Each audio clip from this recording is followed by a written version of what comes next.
Okay, one of these should be.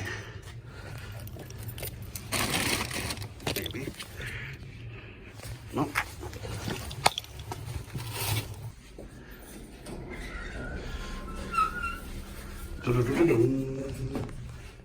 Okay. Yeah, let's see. Whoa! Is it still recording? Yeah. Make sure I don't throw up what I got.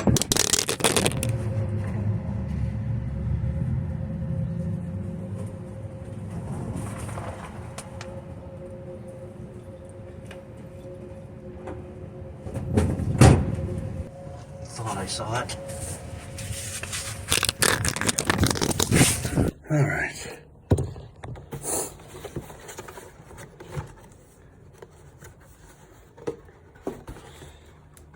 This is sealed. My friend got one too.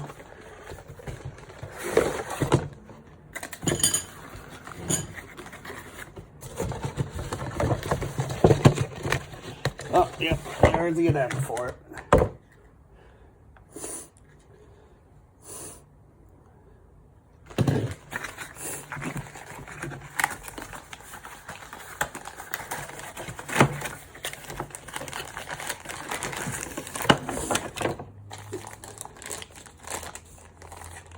Let's see here.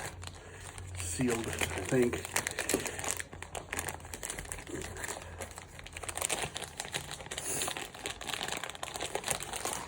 Does this have the nose? Where's the horn? Oh, there it is. Oh, yes.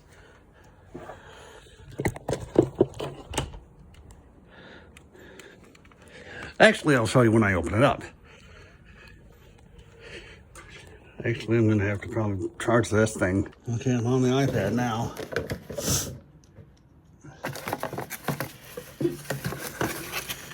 Let's see. Let's see how we open this thing up.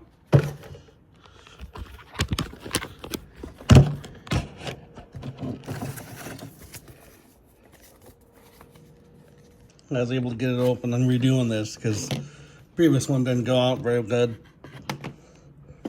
Anyway, it's these things. They're kind of a pain too. You have to really squeeze them tight. But there's that. It's just a lens. It's not a button, like I'm going to mention later on. It's like what they used in their older system detectors, like the 800 series. And that were made for them by Edwards. But anyways, here's the inside. And there's the test button, just like the one in their smoke detectors, of course. There's the red rust-colored horn and the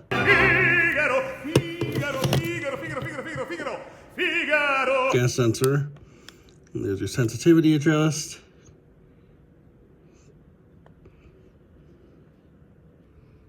Circuitry and chips and everything.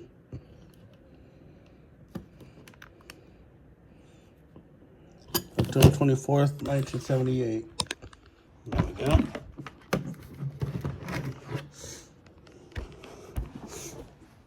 All right.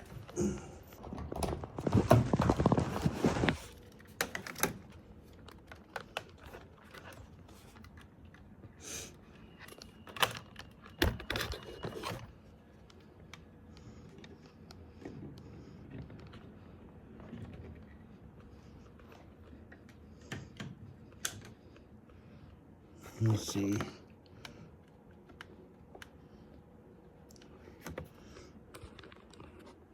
Now that one should appear now. Yeah, you can focus now on iPad.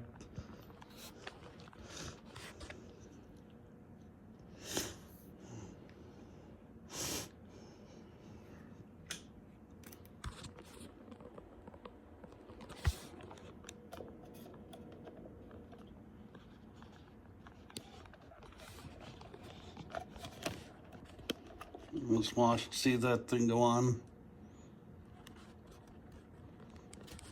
This is just a lens. it's not a button, so it might take up to 4 minutes for that one to come on, and maybe a couple more minutes before it to fully be ready.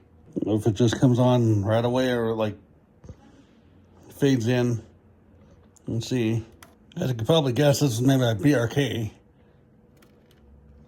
And from the circuitry and the test button and everything. Now, there are 3 cover variants that we know of. This one that looks like a combination of a FG777C and an EI. Another one that has just straight vents up and down. That's this keypad that you're hearing. Need to get that video up too. Is it ever going to come on? Still waiting. I think the light's on continuously. The lower one. It's probably been about 10 minutes now. Now, what's interesting too is the patent design for these.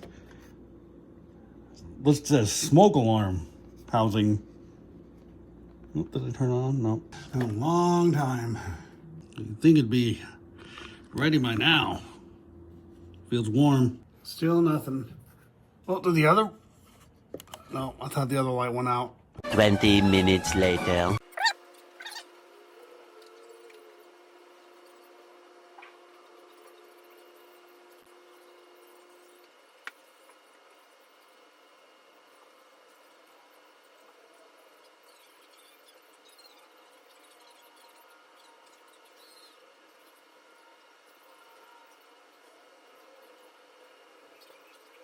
Oh, there we go.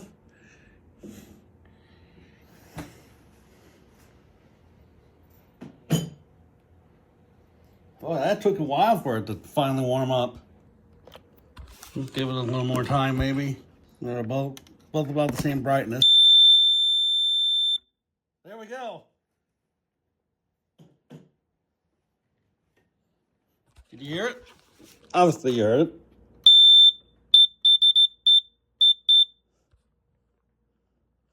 Yeah, that sure took a while for it to finally turn on. Yeah, it's pretty cool though. What'd I do with the manual? Because I can show you the box too.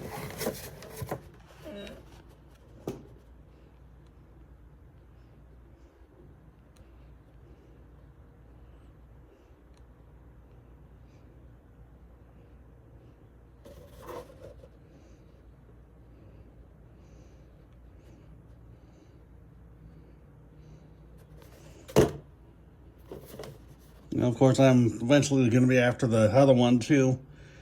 The design that looks like a home sentry. Oh, we're upside down.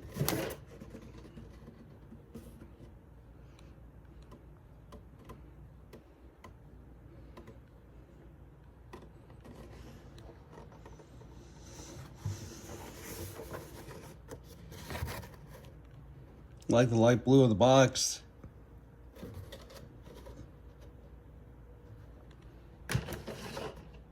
I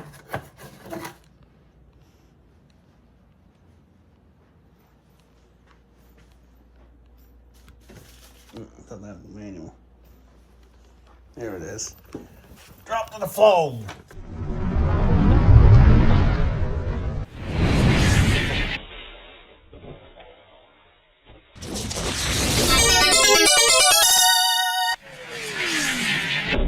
And if you want to read, just pause.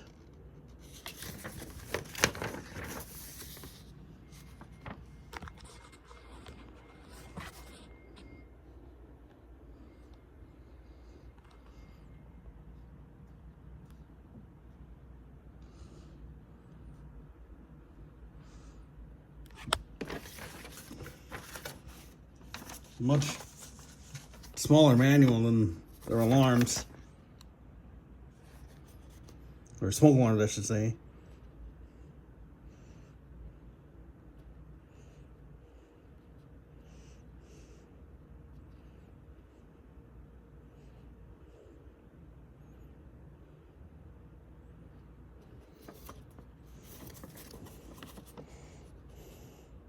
Now here's one thing I just thought of. This one And this one, I'm pretty close. Actually swapped the button out of my FT888. But anyway, the sound, pretty close. Even though this has a pulsing.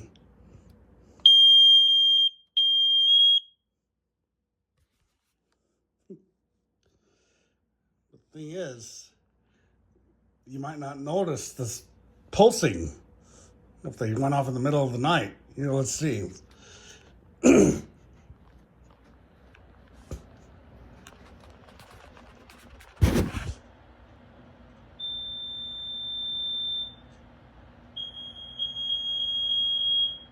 I guess there we were lucky because you could hear the do kind of ding ding ding when the smoke alarm went off. Not sure if you could hear the difference or not. Maybe. But that's the thing though. You'd have to try to figure out which alarm was going off. The gas alarm or the smoke alarm. And it even would have been worse if these were made at the same time as the 1839 WNs. And it really would have been bad if you had one of those Gateway Scientific continuous battery alarms. Because of course, you know, you don't want to be turning on a light. There's a gas leak and this is going off. But there you go, folks. The Sears gas alarm.